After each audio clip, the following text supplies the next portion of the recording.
Coming up on AC Media. Nsubira otandika okusimba mu Gwokusatu awo nga 8 ndoza ina window ya weeks nga 2-3 osobola ogenda mu mwezi kubanga olumu weather gundi obudde bukyukamu kati ne bufluctuatingamu naye nga butera okutambulira awo kati season eno gye tulimu ne ya December mu kaseera kana abantu bategeka ennimiro kati bakabala okay era ku gwa munana tuli mu gwa munana tugumalako era tubaddemu n'enkuba weeks nga 2 emabegaawo kituufu bana science bayinza otuwabulamu bayinza oziyita force rains naye olumu abantu basiga nekikwatirayo awamu ne basiga akasana ne kajja ne kabakolaki ne bakakola obuzibu kati awo we tulinamu obuzibu nti government yeetaaga okwongera otusensitizingamu. Coming up on AC Media, we inspire.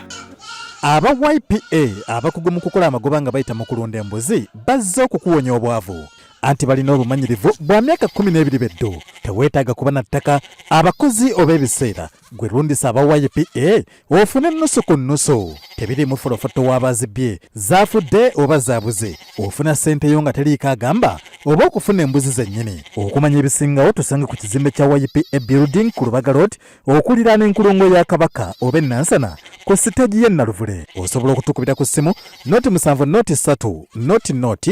noti 34 oba noti 753 24 noti 6 5 noti oba kubira general manager waffe yennyini ku noti 772 23 45 86. Muzikirize mbebaze mwebale kubeera nga mutugoberera bulijjo ku AC Media ne YPA TV nze munasingo Sempija Charles bulijjo ntero bagamba nti nze mbayiyize birungi mwe mulimanyi kimulimpa betuzenga tutambula nammwe mwebale nnyo abasubscribe nze ekyo kimukoze kyekisingira ddala okubeera nga kirungi ku YPA TV ne AC Media genda maaso subscribing atandaba kubeera nga subscribing kubanga buli lwokola ekyo kimpa amaanyi okwongera okunoonya content omulala kubanga oyo gwe weetaaga ebungi bw'okumanya kw'olina bwe bungi bw'obugagga bw'oyingiza towakana kyova olaba nti oli agamba nti gundi ansinga abatakusinga kintu kinene nnyo aba akusinga kumanya ku kintu ekyo gwe kyoba tomanyi. Olunaku olwaleero ndi musanyufu ate tuyina omugenyi gwe tugenda okubeera nga tubanjulira ate agenda kubeera nga atuwa amagezi. Omanyi amagezi muliro bwe gukendeera ewuwo ng'ogukimawa ewa mulirwana. Olunaku olwaleero nina omukulu Paddy Walakira Paddy ono nno nga akola ebintu ebiwerako era gwali eyo nga badde wenyooma olwaleero njagala okwate empandiiso giyite kalaamu oba toyina kalaamu funa ekisiriiza obeeko wootereera nenge gye tuli ku social media osobola okuwindinga emirundi gyonna gyoyagala naye osobola okubeera nga otwala amagezi gano. Director Mulamba okuva wali mu Alpha Quality Cuts ebulenga bano bakola sausages ezikyasinza okubeera nga ziwa mu ggwanga lyettu erya Uganda ebyatonda ziryako banoonyeeko ate bagaba n'emirimu bw'obanga oli eyo gamba toyina ntandikwa simanya byagaana yitayo oyogere naye nze mukuleetedde mwe mumanyi bwe munaatuuka ekyo bw'obanga okimaze ate director w'amasomero agawerako atandisa amasomero ate mulimi ate mulunzi byatuzajja bakola ebintu bingi muntu omu naye ssebo byonna agenda akwatagana kino obwe bwete obugagga gwali eyo ng'olowooza nti noosobola okubeerawo n'okola akalimu kamu kokka oli ku chapati zokka nti ojja kugaggawoleza okolako zaakulya nakusasula nnyumba naye ate olaba ne landiroodi naye era akutawaanya kitegeeza tezimala ye lwaki nkulwisaayo ssebo tusose gye kulaba kulamuseeko kuba tulaba ku YPA TV ne ku AC Media. Abawulizi baffe n'abalabi baffe njagala obbalamusa nti Mukama yeebazibwe mwebale kubeerayo. Amannya agange mugawulidde nze Walakira Paddy Patrice era ndi musanyufu nnyo ssebo okubanga onkyazizza. Ssebo emirimu gino gisanze otya? Emirimu ngisanze giri challenging naye giri so interesting. Kubanga ebiseera ebisinga obungi abantu bangi bagamba nti twali badde tukola naye abantu balina excuses nyingi nnyo ddala. Kituufu twagala kubeera nga tutunulira ensonga ey'engeri abantu gye bafunamu ensimbi zaabwe era omuntu asobola atya okubeera nga atandika bwati. Naye katusooke twogere bwe tuba twogera ku mukulu Paddy Walakira Patrice, omuntu ayinza kutegeera atya? Walakira Paddy Patrice ndi musajja mulokole era Yesu namukkiriza ng'omulokozi w'obulamu bwange. So olugendo lwange lonna ndwesigamiza nnyo ku Katonda.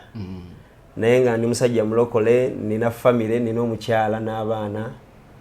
Mukyala wange bamuyita Nabulya Esther era mutumidde nnyo yonna gy'ali.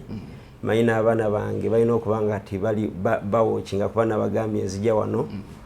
babeere nga bateekako. So nina abaana bange 5, nsula Bulenga wenkolera emirimu gyange.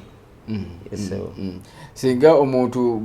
njogedde ku bintu bingi nnyo, olima, olunda, okola ki, ebyo byonna bikolera Bulenga? Bulenga ninawo amaka ne factory ya sausage eyo twagizimira ddala eri awo Bulenga. So ebyokulima mbikolera Mityana ne Busunju. Mityana ne Busunju. Ove Kampala n'ogenda Mityana oba n'ogenda e Busunju n'olima n'odda? Ngenda ne supervisinga era sijja kugamba nti nkwate enkumbi n'ennima naye nga ogenda no supervisinga n'olaba kye bakola waliyo abakozi. So nina embuzi, ebusunju, ninayo ne kasooli. The same thing Mityana nina embuzi ne kasooli. Ekitegeeza ekirime kino ekya kasooli okirimu nnyo nkinamu nnyo interest. Kaakati bwe twogera ku mukulu Paddy nga bw'ogambye, wavaawa okujja Bulenga? Banzaala Kawanda wane wano mu kibuga Kampala? Awo mu kibuga. Mwe muli bazaale b'e Kampala? Tuli awo Kampala. Tuva wala.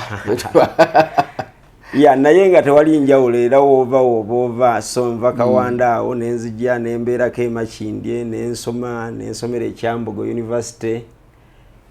Naye nga secondary nagisomera odi Kampala okuva ku senior 1 paka mu senior 6 naliko odi Kampala Secondary School awo. So ndi muntu nnyo wa mu kibuga era n'okulima kuno okwennyingiddemu si kugamba nti nakulabira ku bajjajjange oba bakitange. Si nnyo bwe kityo naye ndabye nga kwegamba ensinga gyegenda okulima kuno kwali despised. Ne right now olabanga kasooli ogenda okulaba akawunga ka kasooli kalinya nga olaba omuntu alimye yagenda okwesiima mu maaso awo. So kati nembiyingiramu because ndaba ensi gyetutwala.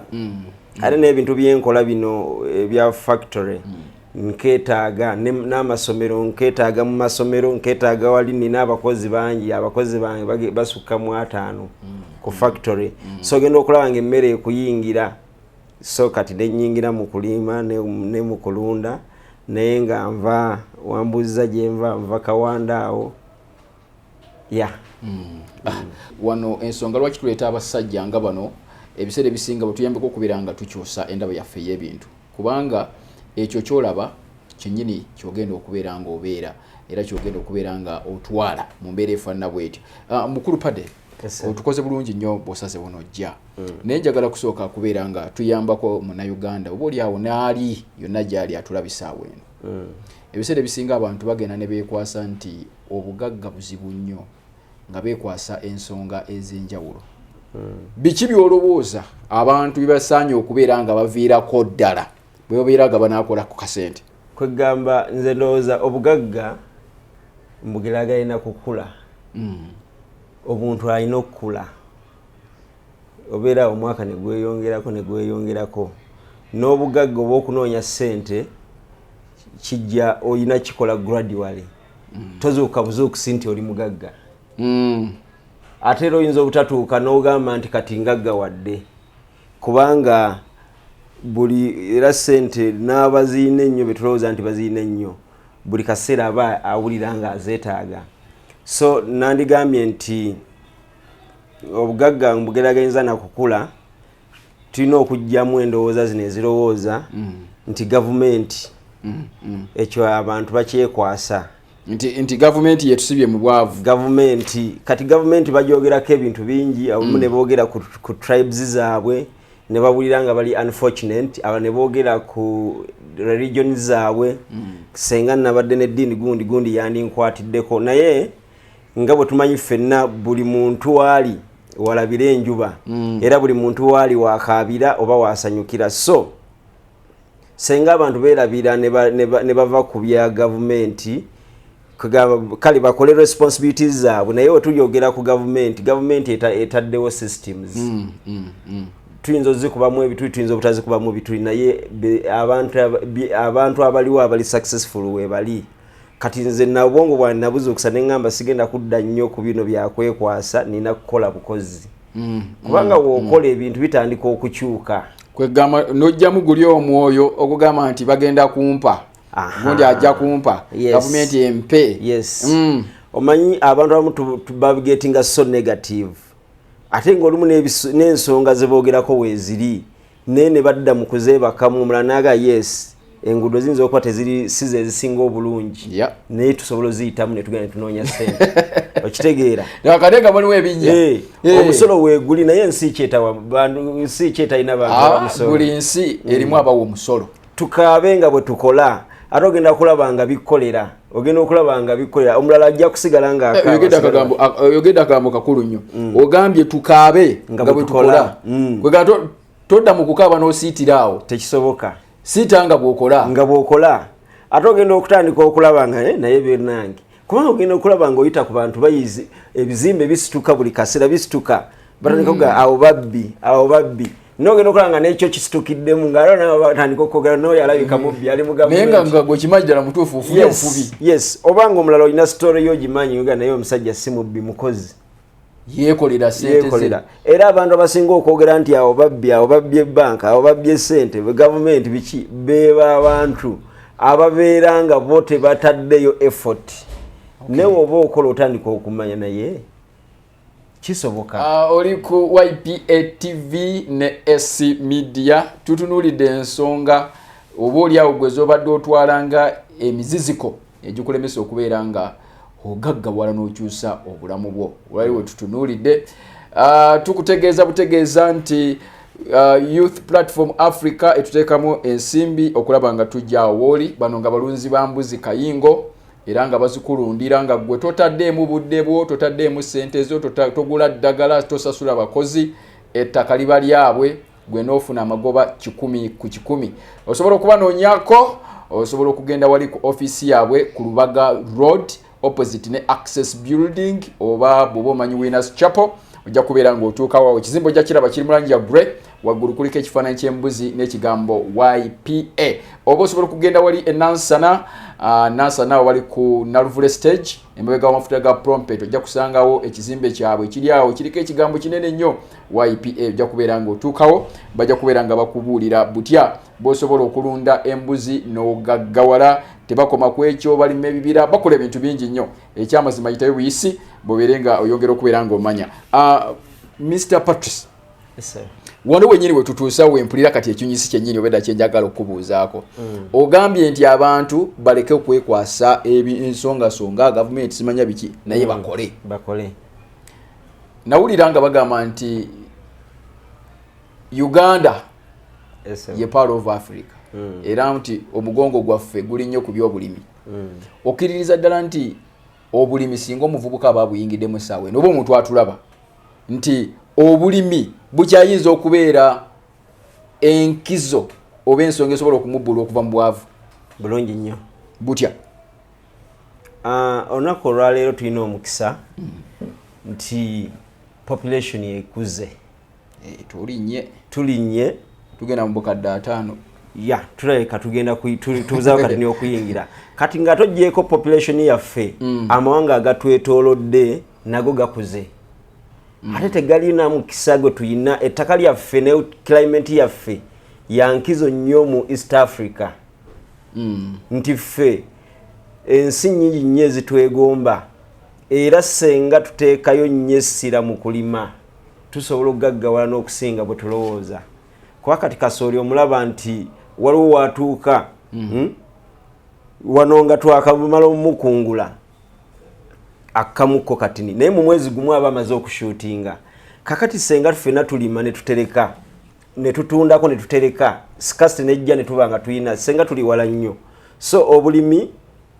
kintu kagamba egenda kuba solution sina kugamba nti egenda kuba is already a solution